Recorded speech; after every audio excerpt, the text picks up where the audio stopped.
നമസ്തേ. സാധനാപാദം സൂത്രം 5 അവിദ്യ എന്താണെന്ന് പറഞ്ഞു. അവിദ്യ എന്ന് ആണ് എല്ലാ ക്ലേശങ്ങൾക്കും, ബാക്കിയുള്ള എല്ലാ ക്ലേശങ്ങൾക്കും കാരണം എന്നും പറഞ്ഞു.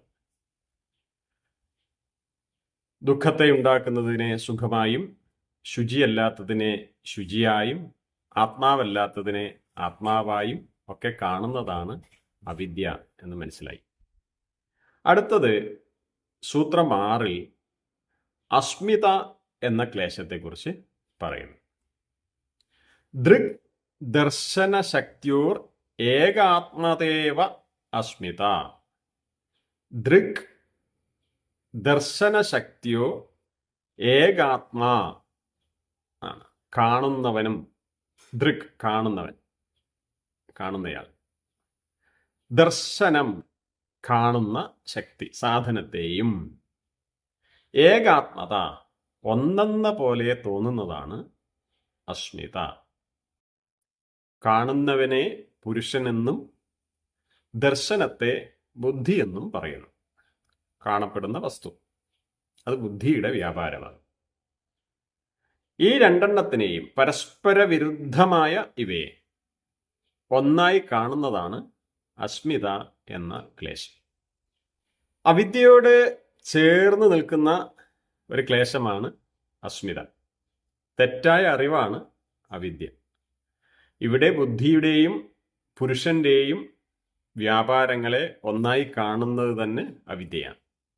ആ ഒന്നായി കാണുന്ന അവിദ്യയാണ് അസ്മിത എന്ന് പറയുക. അതാണ് അസ്മിത എന്ന് പറയുന്ന ക്ലേശം.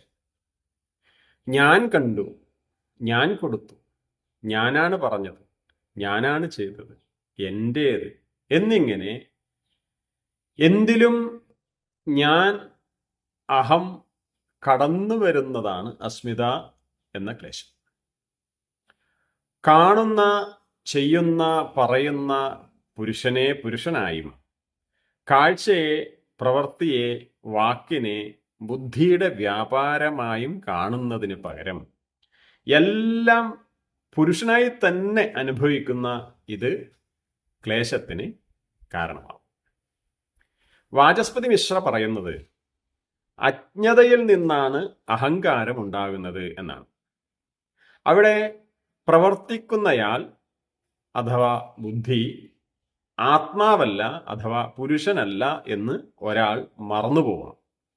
എല്ലാ കർമ്മങ്ങളും അസ്മിതയിൽ വേരൂന്നിയതാണ് എന്ന് വിശ്വസിക്കുന്നു.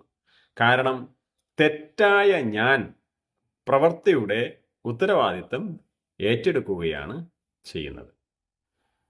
അസ്മിത നേരത്തെ പറഞ്ഞ 4 ഭാവങ്ങളിൽ പ്രസുപ്താവസ്ഥയിൽ നിന്ന് ഏത് സമയം വേണമെങ്കിലും, എപ്പോൾ വേണമെങ്കിലും പ്രബുദ്ധാവസ്ഥയിലേക്ക് മാറും. ഞാൻ എന്ന ഭാവത്തിന് എന്തെങ്കിലും രീതിയിൽ ക്ഷതമേറ്റാൽ അസ്മിത സജീവമാവും. അതിനെ തടയാനുള്ള ശ്രമം നടക്കുമ്പോൾ പ്രബുദ്ധാവസ്ഥയിൽ നിന്ന് അത് ഉദാരാവസ്ഥയിലേക്ക് മാറുകയും ചെയ്യും. കൂട്ടുകാർ ചിരിച്ചു കളിച്ച് തമാശ പറയുന്നതിനിടയിൽ, വളരെ സന്തോഷകരമായി ഇടപെടുന്നതിനിടയിൽ ഒരു വാക്ക് അറിയാതെ ഒരാൾ പറയുന്നു. ആ വാക്ക് മറ്റൊരാളുടെ അഹംഭാവത്തിന് മുറിവേൽപ്പിച്ചാൽ ചിരിയും കളിയും ഒക്കെ അവിടെ അവസാനിക്കും. ആ ആൾ, ആ കൂട്ടുകാരൻ മറ്റുള്ളവരുടെ ബദ്ധശത്രുവായി, അല്ലെങ്കിൽ വേദന അനുഭവിച്ച അഹം ഉണർന്നെഴുന്നേറ്റവൻ, ആ വാക്ക് ഉച്ചരിച്ചവന്റെ ബദ്ധശത്രുവായി മാറും. അതിനധികം സമയമൊന്നും വേണ്ട. അതിനെ തടയാനുള്ള ശ്രമം, തുടർന്നുണ്ടാകുന്ന വാക്കേറ്റങ്ങളൊക്കെ തടയാനുള്ള ശ്രമം ചിലപ്പോൾ ഈ പ്രസുപ്താവസ്ഥയിൽ നിന്നും ഈ പ്രബോധാവസ്ഥയിലേക്ക് എത്തിയ ഭാവം ഉദാരാവസ്ഥയിലേക്ക് എത്താനും സാധ്യതയുണ്ട്. എൻ്റേതല്ലാത്തതിനെ എൻ്റേതായി അങ്ങ് ഏറ്റെടുക്കുന്നതാണ് ഈ ക്ലേശത്തിൻ്റെ അടിസ്ഥാന കാരണം. എല്ലാത്തിനെയും ഒരു ഫിൽട്ടർ ചെയ്ത് കേൾക്കാൻ തയ്യാറാവണം. ഫിൽട്ടർ ചെയ്യുക. അത് വളരെ പ്രധാനപ്പെട്ടതാണ്. കാഴ്ചയെയും കേൾവിയെയും സ്പർശനത്തെയും എല്ലാത്തിനെയും, എല്ലാ ഇന്ദ്രിയ ദ്വാരങ്ങളിലൂടെയാണ് നമ്മുടെ ഉള്ളിലേക്ക് ഈ പ്രശ്നങ്ങൾ കടന്നു വരുന്നത്. അവയൊക്കെ ഫിൽട്ടർ ചെയ്യാനുള്ള ഒരു പരിശീലനം.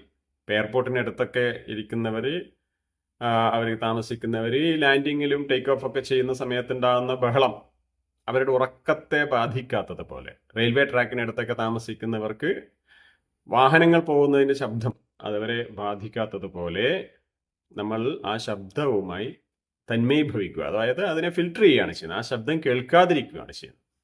അതേപോലെ ഈ ജ്ഞാനേന്ദ്രിയങ്ങളിലൂടെ ഉള്ളിലേക്ക് കടന്നു വരുന്ന ട്രിഗേഴ്സിനെ, ക്ലേശങ്ങളെ പ്രസുപ്താവസ്ഥയിൽ നിന്ന് പ്രബോധാവസ്ഥയിലേക്ക് എത്തിക്കുന്നവയെ ഫിൽട്ടർ ചെയ്യാനുള്ള മാനസികാവസ്ഥ ഉണ്ടാക്കണം. അങ്ങനെയാകുമ്പോൾ ഈ ക്ലേശത്തിൽ നിന്ന് നമുക്ക് മോചനം നേടാൻ, ഈ ക്ലേശം എന്ന് മാത്രമല്ല എല്ലാ ക്ലേശങ്ങളിൽ നിന്നും മോചനം നേടാൻ വേണ്ടി കഴിയും. ഈ പ്രാപഞ്ചിക ദുഃഖങ്ങൾ എല്ലാം അവിദ്യയിലൂടെയാണ് ഉണ്ടാകുന്നത്. അത് അസ്മിതയിൽ കൂടിയാണ് നമ്മുടെ ഉള്ളിൽ സജീവമാകുന്നത് എന്ന് തിരിച്ചറിയണം. ആഴത്തിലുള്ള സമാധിയിൽ അസ്മിത അലിഞ്ഞില്ലാതാകും. ശുദ്ധമായ അവബോധം മാത്രമേ അവശേഷിക്കുന്നുള്ളൂ. അസ്മിതയെ തിരിച്ചറിഞ്ഞ് നീക്കം ചെയ്യാത്തിടത്തോളം ധ്യാനം പോലും അഹങ്കാരത്തിൽ നിന്ന് മാത്രമേ പ്രവർത്തിക്കുകയുള്ളൂ എന്ന് തിരിച്ചറിയണം. അപ്പം ധ്യാനം എന്നത് ഇവിടെ വളരെ ബോധപൂർവമായ പ്രവൃത്തിയായിരിക്കണം. എൻ്റെ ഉള്ളിൽ ഈ ക്ലേശം സജീവമാണോ? സജീവമാണെങ്കിൽ എന്തുകൊണ്ട്? അതെങ്ങനെ ഇല്ലാതാക്കാം? എനിക്ക് ക്ലേശമില്ല, ഈ ക്ലേശമില്ല എന്ന് മനസ്സിൽ, ബുദ്ധിയിൽ, ആത്മാവിൽ, ചിത്തത്തിൽ രൂഢമൂലമായ ചിന്ത ഉണ്ടാക്കിയെടുക്കാൻ വേണ്ടി ധ്യാനം ഉപയോഗിക്കണം.